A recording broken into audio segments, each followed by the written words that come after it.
The sun was just coming up on Somerton Beach near Adelaide, South Australia. It was December 1st, 1948. A man lay dead on the sand. People walking by thought he was just sleeping, maybe had too much to drink. But he wasn't sleeping, he was gone. He looked peaceful, almost as if he just drifted off. He was dressed in a suit, nicely kept. But there was something very wrong. He had no wallet. No identification, nothing to say who he was, no one knew him. He became known as the Somerton Man, and his death started one of the most baffling mysteries ever. This story, this whole puzzle, often comes back to one person, a woman. Her name was Jessica Thomson, but everyone called her Jestyn. She lived nearby. She became the biggest piece of the puzzle, but also the biggest secret keeper. What did she know about the man on the beach? Was he her secret lover? Was he a spy? Was he the father of her child? She kept a tight lid on it for her whole life, and her silence made the mystery even bigger. The police started their investigation. It was hard. No ID, no witnesses to a struggle. His pockets were empty except for a few odd things. Some matches, a pack of cigarettes, some chewing gum, a bus ticket he hadn't used, and a tiny piece of paper. It was rolled up tight in a secret pocket sewn into his trousers. This scrap of paper had 2 words printed on it, Tamam Shud. This was strange. Tamam Shud means finished or ended in Persian. The police traced it back to a specific book, the Rubaiyat of Omar Khayyam. This was an old collection of poems full of philosophy about life and death. This wasn't something you'd expect to find in a dead man's secret pocket. It was a clue, but a very confusing one. The police put out a call to the public. Had anyone lost a copy of the Rubaiyat? Had anyone seen this man? For months, nothing. Then, in July 1949, someone came forward. A man told the police he had found a copy of the Rubaiyat in his unlocked car. His car was parked near Somerton Beach. He found it there sometime in late November 1948, right around when the Somerton Man died. The book was given to the police. And guess what? The last page, the one with Tamam Shud on it, was torn out. It was a perfect match for the scrap of paper found in the dead man's pocket. This was a huge moment, a big break in the case. But it just led to more questions. Inside the book, written lightly in pencil, were some letters. They looked like a code. 5 lines of letters. M-L-I-A-B-O, W-T-B, M-L-T-I, and so on. And, even more importantly, there was a phone number. This was the real game changer. A actual working phone number. The police tracked down the phone number. It belonged to a woman. Her name was Jessica Thomson. She was born in 1921. At the time of the Somerton Man's death, she was 27 years old. She lived in Glenelg, which was very close to Somerton Beach. She was a nurse. She was also a single mother, living with her young son Robin and her mother. The police went to see her. This was the moment everything could have been solved. They showed Jestyn a photograph of the dead man. Her reaction was immediate and strong. She looked very shocked, almost like she was going to faint right there. The police described her as being greatly disturbed. But then she seemed to pull herself together. She said she didn't know the man. She couldn't identify him. This was the first and biggest contradiction. Why would someone be so visibly shaken, almost collapsing, if they had no connection to the person in the photo? It didn't make sense. She admitted to owning a copy of the Rubaiyat, but she said she had given it away. She had given it to a man named Alfred Boxall. He was a British soldier she knew during the war. He was still alive and well. The police found Alfred Boxall. He showed them his copy of the Rubaiyat. It was intact, no pages torn out. So Jestyn said the book found in the car, the one with the torn page and the code, was not hers. And she still insisted she didn't know the dead man. The police weren't convinced. Not at all. Her reaction was just too strong to be nothing. They brought her to the morgue. They showed her a plaster bust of the dead man's head. Again, her reaction was telling. She refused to touch it. She turned her head away. She looked disturbed again. It was clear she recognized him. Or at least that seeing him, even in bust form, brought up a lot of emotion. But she stuck to her story. No, she didn't know him. No, she couldn't identify him. This is where the speculation about Jestyn really took off. What was she hiding? What did she know that she was so desperate to keep secret? Her story just didn't add up for the police. And it certainly didn't add up for anyone else looking at the case. Many theories started to form around Jestyn. Each one tried to explain her strange reactions and her stubborn silence. One strong theory was that the Somerton Man was her secret lover. Jestyn was married, or at least living with a man named Prosper Thompson. She had a young son, Robin, who was born in 1947. Maybe the Somerton Man was Robin's real father. If this was true, it would have been a huge scandal in 1948. Adultery. An illegitimate child. It could have ruined Jestyn's life. It could have destroyed her family. If the Somerton Man was her secret lover, and possibly the father of her child, she would have had every reason in the world to deny knowing him. His death could have been an accident during a secret meeting, or maybe he was murdered to silence him. If she knew the truth about his death, it would give her even more reason to stay quiet. To protect herself, her son, and her reputation. This theory made a lot of sense of her emotional response. The shock, the refusal to touch the bust, the deep sadness that people later saw in her. Another popular theory was the spy connection. This was the start of the Cold War. Spy stories were everywhere. The Somerton Man had no ID, his clothes had all their labels cut off. The code in the book. The possibility that he was poisoned with a hard-to-trace substance. All these things pointed to espionage. In this theory, Jestyn might have been involved in a spy ring. She could have been a handler, a contact, or even a fellow agent. The Somerton Man might have been trying to meet her, or leave a message for her. Maybe he knew too much. Maybe he was a defector, and perhaps he was killed to keep him quiet.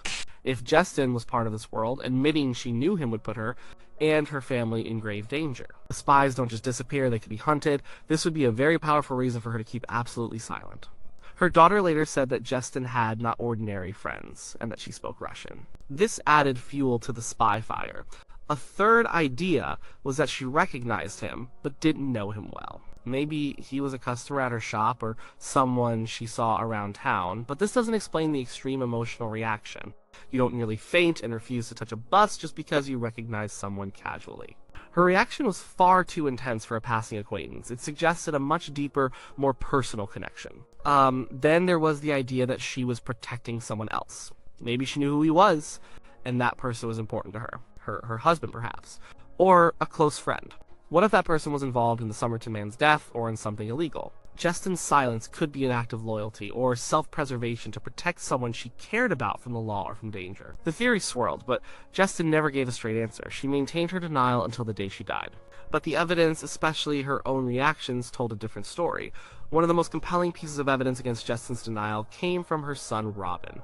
Robin Thomson was born in 1947, just a year before the Somerton Man died. People who knew both Robin and the Somerton Man noticed something striking a strong resemblance. Not just generally, but a very specific physical trait. They both had unusually shaped ears, with a particular ear concha that's quite rare. Years later, Robin's daughter, Rachel Egan, spoke out. She said her father, Robin, believed he was the Somerton Man's son, and that his mother, Jestyn, knew the man well. This was a huge revelation from inside the family. It gave strong support to the secret lover theory. If Robin was indeed the Somerton Man's son, then Jestyn knew him intimately. She knew his name, she knew his story, she knew the whole truth. There was another interesting detail about Robin. He suffered from nerve deafness. This is a condition that affects hearing. It can be genetic. Could the Somerton Man have also had this condition? If he did, and if Robin inherited it, that would be another powerful piece of evidence linking them biologically. This specific genetic trait could have been a hidden key. It would mean that Jestyn not only knew him, but they shared a very close biological bond through their child. If the Somerton Man was Robin's father, Jestyn would have had immense pressure to keep quiet, protecting her son from the social stigma of an illegitimate birth, protecting her current relationship with Prosper Thomson, protecting herself from public shame and judgment. In the moral climate of the late 1940s, this was a massive secret. It could explain her lifelong silence, and the heavy burden she carried. Robin himself died in 2009. He never definitively knew his father's identity while he was alive, but his family continued to push for answers. They felt the weight of that unsolved mystery. So what did Jestyn admit, and what did she deny? She always denied knowing the man found on Somerton Beach. She stuck to her story about giving her rubaiyat to Alfred Boxall, and that the book with the Tomam Should note wasn't hers. Yet the police found her phone number in that very book. This was a huge hole in her story. It directly linked her to the crucial piece of evidence. She never offered a convincing explanation for how her number ended up there. Her daughter, Kate, later shed some light on Jestyn's character. Kate described her mother as a very mysterious woman. She mentioned that Jestyn had friends who were not ordinary people, and significantly, she said her mother spoke Russian. This little detail added weight to the spy theories. Russian language skills were definitely not common in post-war Australia, and it hinted at connections Jestyn might have had to a different world. It made Jestyn seem like a person who could indeed be involved in something secretive and complex. Jestyn herself died in 2007. The truth, if she ever fully spoke it, died with her. Her family members, particularly her daughter and granddaughter, observed that she seemed to carry a profound secret throughout her life. a deep sadness, a burden. This wasn't just a woman who had a casual forgotten encounter, this was someone who held a heavy personal truth. Her silence wasn't just forgetfulness, it was a deliberate act, maintained for decades. It signaled that whatever she knew, it was incredibly important to her, and perhaps dangerous to reveal. The mystery of the Somerton Man continued to baffle police, historians, and amateur sleuths for over 70 years. But then, in 2022, there was a major, unprecedented breakthrough. A team of forensic scientists, led by the incredible work of Professor Derek Abbott and Dr. Colleen Fitzpatrick, managed to extract DNA from the Somerton Man's hair. This hair had been preserved on a plaster bust of his head. Through advanced genetic genealogy, they were able to construct his family tree, and they found his name. The Somerton Man was identified as Carl Webb. This changed everything. He was no longer an anonymous figure, a ghost on a beach. He had a name. He was a real person. Carl Webb was born in Melbourne in 1905. He was an electrical engineer and instrument maker. He had siblings, he had a family history. His death was now the death of a specific individual, not just an enigma.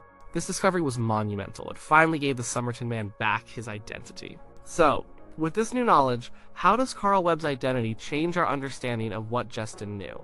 Does it fill in the blanks or just add new layers to the puzzle? In some ways, it makes the secret lover theory even stronger. We now know that Carl Webb was alive and in his prime around the time Jestyn's son Robin was conceived in 1947. If Carl Webb was indeed Robin's father, then Jestyn would have known him intimately. She would have known his name, Carl Webb. She would have known his profession, his background, probably even why he was in Adelaide. The resemblance between Robin and the Somerton Man, especially the distinct ear trait, becomes even more significant now that we have a confirmed identity for the man. The genetic link could be proven. The spy theory is still possible, but Carl Webb's identity as an electrical engineer doesn't immediately scream international man of mystery. However, it doesn't rule it out either. Engineers and scientists were often recruited for intelligence work during the Cold War. His skills could have been valuable, but his identity primarily anchors him to a known family and background in Australia, rather than an immediate foreign connection. The biggest question remains, why did Jestyn deny knowing Carl Webb? If she was protecting her family from scandal, then knowing his name doesn't change her motive. It just gives a name to the man she was protecting her family from. If she knew Carl Webb was Robin's father, then her silence protected her reputation, her existing family unit, and Robin from the social consequences of illegitimacy. She kept his secret and his name for decades. The tragedy of her silence is now even more poignant. She held the key to his identity for over 50 years. So what did Jestyn really know about Carl Webb, the Somerton Man? It seems overwhelmingly likely that she knew him. Her profound emotional reaction to his photo and the bust, her near faint, her refusal to touch it. These are not the actions of someone who is merely an acquaintance or a stranger. Her son Robin's strong resemblance to Carl Webb, and Robin's own belief that Carl was his father, add immense weight. Her daughter's comments about Jestyn being mysterious, having unusual friends, and speaking Russian suggest Jestyn was connected to circles that might have involved secrets or unconventional people. And Jestyn herself carried a deep secret, a burden, for her entire life. This was not a minor detail. She most probably knew his name Carl Webb. She most probably knew why he was in Adelaide Perry, perhaps to see her, or their son, or for a specific mission that involved her. She almost certainly knew he was the father of her child Robin. This would have been the most powerful secret of all. She might have known how he died, or at least suspected the circumstances. Was it a planned meeting that went terribly wrong? Was he trying to leave a message for her with the code in the rubaiyat? Maybe Tamam Shud was a signal to her, meaning it is finished, referring to their relationship, his life, or a mission. The code itself and the torn page might have been a message intended specifically for her. Jestyn kept a secret so profound that it shaped her life.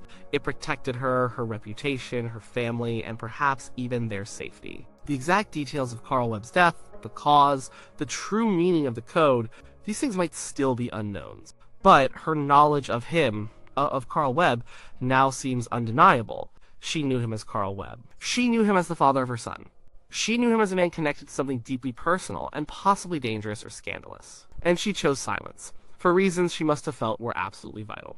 Her silence was a powerful act. It was a testament to the depth and magnitude of her secret. And it ensured that the mystery of the Somerton Man, Carl Webb, lived on for generations, a silent echo on a quiet beach. Jestyn's silence was a curtain drawn tight, hiding a truth that we are only now, many decades later, starting to pull back.